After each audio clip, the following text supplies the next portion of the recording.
রাধে রাধে। সুনিতার প্রতিদিন ছোট্ট পরিবারে তোমাদের সকলকে স্বাগত জানাই। বড়দেরকে প্রণাম আর ছোটদেরকে ভালোবাসা দিয়ে আজকে আমার এই ছোট্ট ব্লগটি শুরু করছি। আমি আজকে সকাল সকাল চলে এসেছি স্নান টান করে ঠাকুর ঘরে। তো ঠাকুর ঘরে এসেই আমার প্রথমে যেটা কাজ থাকে, গাছে যে সমস্ত ফুলগুলো ফোটে সেগুলোকে তুলে নেওয়া। গাছে আমার মোটামুটি ভালোই ফুল ফোটে, বাড়িতেই দুব্ব থাকে আর পানও থাকে। যেহেতু আজকে বৃহস্পতিবার, তো এই সমস্ত জিনিসপত্রগুলোকে আমি আজকে তুলে নিয়েছি। তারপরে যেটা কাজ সেটা হচ্ছে ঠাকুর পুজোর যে সমস্ত বাসনগুলো আমি ব্যবহার করি সেগুলোকে ভালো করে ধুয়ে মুছে পরিষ্কার করে নেওয়া। আমি সবসময় প্রত্যেক বৃহস্পতিবারেই এই দিনটাতেই আমি বাসনগুলোকে ভালো করে পরিষ্কার করে মাজি।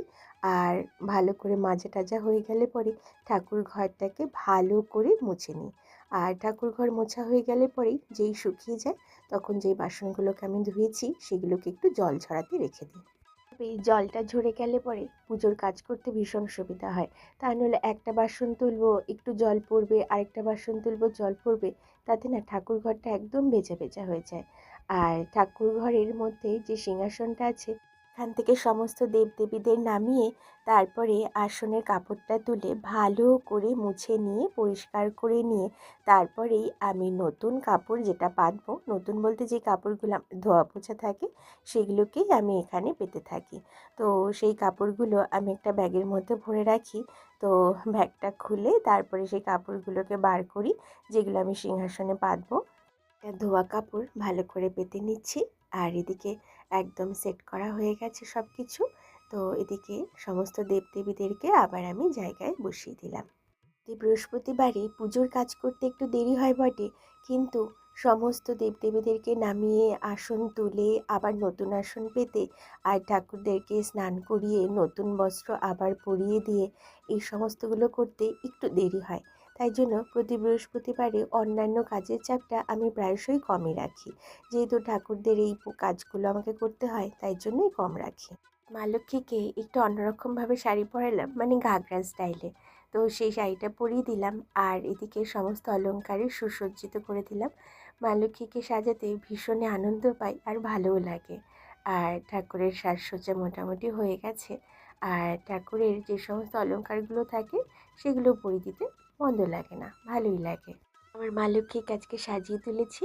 তোমরা দেখে বলো কেমন লাগছে আমার মা লক্ষ্মীতে। আমার তো ভীষণ ভালো লাগে, মা লক্ষ্মীর মুখটা দেখলেই আমার মনটা যেন ভরে যায়। মা লক্ষ্মীকে আসনে বসিয়ে দিলাম। আর তাছাড়া আমার গোপাল ঠাকুর আর মহাদেব আর অন্যান্য ঠাকুরদেরকে আমি স্নানাভিষেক করিয়ে নতুন বস্ত্র পরিয়ে দিয়ে আমি ঠাকুরের আসনে বসিয়ে দিয়েছি। আর তাছাড়া ঠাকুরের যে সমস্ত জোগাড়গুলো করতে হয়, যেমন প্রদীপে সলতে দেওয়া, তেল দেওয়া আর ধূপধুনো সাজিয়ে নেওয়া, সব কিছু আমি সাজিয়ে নিয়েছি। আর যে সমস্ত গাছের ফুলগুলো আমার নেই, ফুলগুলো বলতে আমসরা, বেলপাতা, এগুলো আমার বাড়িতে নেই বলে তাই জন্য আমি বাজার থেকে কিনে আনিছি।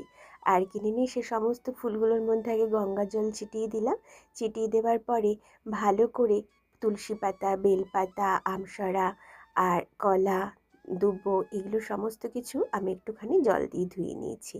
আর তারপরে চন্দনটাকে বেটে নিলাম। চন্দনটা বেটে নিয়ে আমি সমস্ত ফুলের মধ্যে, সব কিছুর মধ্যে চন্দনগুলোকে ভালো করে লাগিয়ে দিলাম।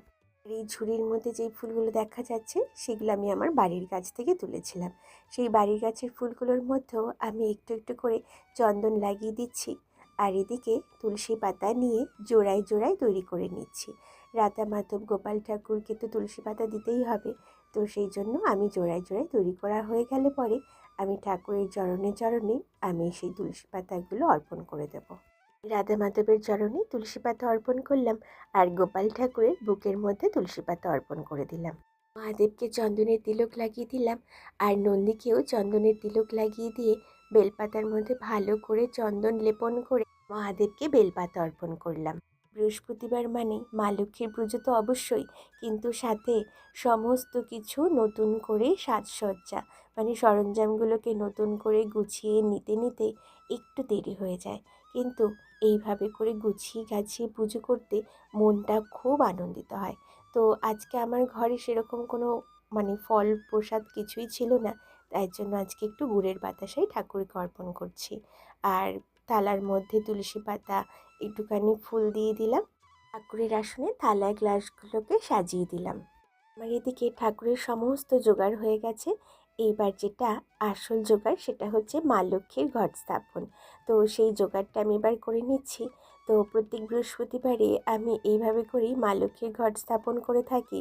তো প্রথমে পাত্রটির মধ্যে সিঁদুরের ফোঁটা লাগিয়ে নিয়েছি, তারপর একটু ধান আর দুব্বো দিয়ে দিলাম, তারপরে ঘট বসিয়ে ঘটের মধ্যে ঘরটাকে জলপূর্ণ করে নিলাম। আর জলপূর্ণ ঘটে আমি এবার স্বস্তিক চিহ্নটা এঁকে দিচ্ছি। আর স্বস্তিক চিহ্ন আঁকা হয়ে গেলে পরে ঘটের মধ্যে আমি 5টি সিঁদুরের ফোঁটা অবশ্যই দিয়ে দিই। ঘটের মধ্যে যেই সমস্ত উপকরণগুলো দেব সেগুলোর মধ্যে আমি ভালো করে সিঁদুরের ফোঁটা লাগিয়ে নিচ্ছি। আর ঘটের মধ্যে আমি আজকে দেব একটা সুপুরি, তার মধ্যে সিঁদুরের ফোঁটা লাগিয়ে নিলাম, আর একটা কাঁচা টাকা, সেটার মধ্যেও সিঁদুরের ফোঁটা লাগিয়ে ঘটের জলের মধ্যে আমি দিয়ে দিলাম। আর এদিকে আমসরার মধ্যে 7টা পাতা নিয়েছি, 7টা পাতার মধ্যে সিঁদুরের ফোঁটা লাগিয়ে নিয়েছি। আমের পল্লবের মধ্যে সিঁদুরের ফোঁটা লাগিয়ে নিয়ে আমি ঘটের মধ্যে বসিয়ে দিচ্ছি। আর তারপরে একটি পান দিয়ে দিচ্ছি। পান দেওয়া হয়ে গেলে পরে একটি কলার নিয়েছি, কলার মধ্যে আমি 5টা সিঁদুরের ফোঁটা লাগিয়ে নিচ্ছি। 5টা সিঁদুরের ফোঁটা লাগানো হয়ে গেলে পরে কলাটাকেও আমি ঘটের মধ্যে বসিয়ে দিলাম। আর তারপরে খানিকটা দুব্বো আমি ঘটে দিয়ে দিচ্ছি। আর দিয়ে দেব বেলপাতা। বেলপাতাটাকেও ভালো করে গুছিয়ে নিয়ে ঘটের মধ্যে দিয়ে দিচ্ছি।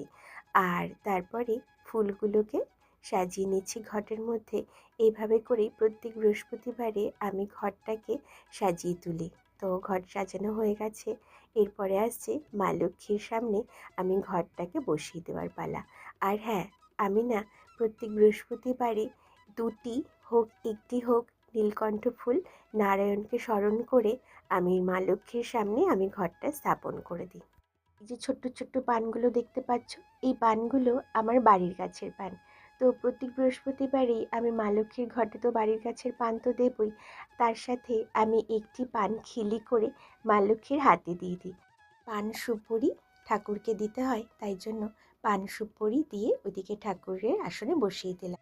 ঘরটা যখন আমি বসালাম ঠাকুরের আসনে, তখন কিন্তু আমি 3বার উলু দিয়ে নিয়েছি। সেটা আমার ভিডিওটা করা হয়নি। তো 3বার আমি উলু দিয়েই ঠাকুরের আসনে আমি মা লক্ষ্মীর ঘরটাকে স্থাপন করে নিলাম। আর এদিকে প্রদীপ ধরিয়ে দিয়েছি, আর ধুনুচিতে ধুনো দিয়ে ভালো করে ধরিয়ে নিয়ে এবার ঠাকুরকে একটু একটু করে আরতি করে নিচ্ছি। বৃহস্পতিবারে আমি যা জানি ঘণ্টা বাজাতে নেই, তাই জন্য আমি বৃহস্পতিবারে ঘণ্টা বাজাই না, তবে শঙ্খটা আমি 3বার বাজিয়ে নিই। এই ছিল আজকে আমার বৃহস্পতিবারের পুজো। তো বৃহস্পতিবারের আমি পুজোটা এইভাবে করেই দিয়ে থাকি। তো সমস্ত দেবদেবীদেরকে সাজিয়ে গুছিয়ে গাছিয়ে পুজো করতে ভালো লাগে।